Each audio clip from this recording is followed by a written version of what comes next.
C5 app download ചെയ്യൂ. കാണൂ മുഴുവൻ എപ്പിസോഡുകളും സൗജന്യമായി. ഇനിയും നിനക്ക് മടിയാണെങ്കിൽ ഒരു കാര്യം പറയാം ഞാൻ. ചെറുപ്പത്തിൽ ചെറിയ കുസൃതികൾ കാണിക്കുമ്പോ ചൂലിന്റെ ഉണങ്ങിയ ഈർക്കിലി കൊണ്ട് തല്ലിയിട്ടുണ്ട് അമ്മ നമ്മളെ മൂന്നാളെ. അന്നൊന്നും നമ്മളാരും വീട് ഉപേക്ഷിച്ച് പോയിട്ടുമില്ല. അമ്മ സങ്കടം കൊണ്ട് വീണിട്ടുമില്ല.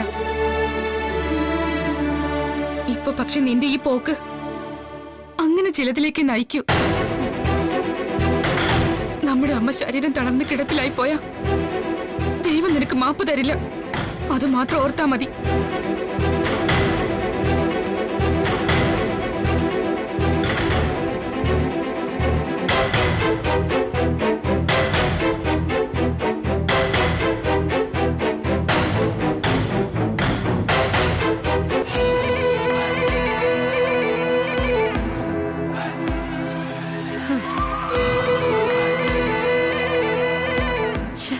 ഇതെന്താ ഫോൺ എടുക്കാത്ത?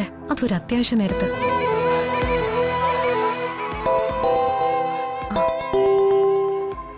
ഹലോ ഹലോ മോളെ. ഹലോ.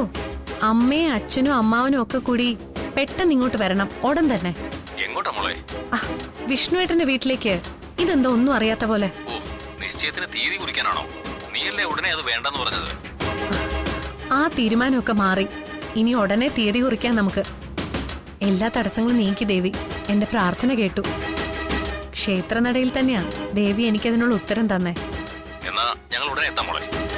ശരി, പെട്ടെന്ന് വേണം. ഞാൻ ഫോൺ വെക്കാം. ശരി.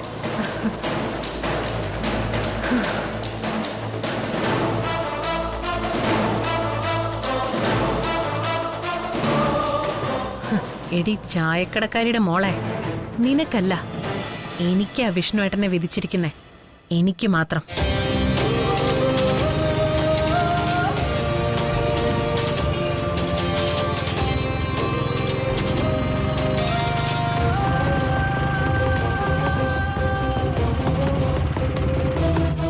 ഞാൻ നിന്റെ ആരാ പറയാൻ? എന്നെ കുറിച്ച് സങ്കല്പിച്ചുണ്ടാക്കിയ ഒരു പ്രണയ സാമ്രാജ്യത്തിൽ സ്വയം ചക്രവർത്തിയായെങ്കിൽ അത് എന്റെ കുറ്റമല്ല, തന്റെ കുറ്റം മാത്രം. താൻ കെട്ടിയ വിഡ്ഢിവേഷം മാത്രം.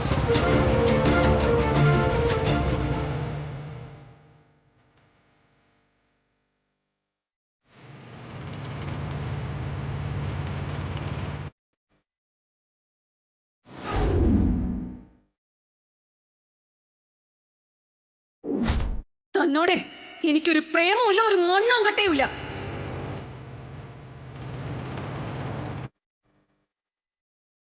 ഡൗൺലോഡ് ചെയ്യൂ C5 ആപ്പ്. കാണൂ എല്ലാ എപ്പിസോഡുകളും സൗജന്യമായി.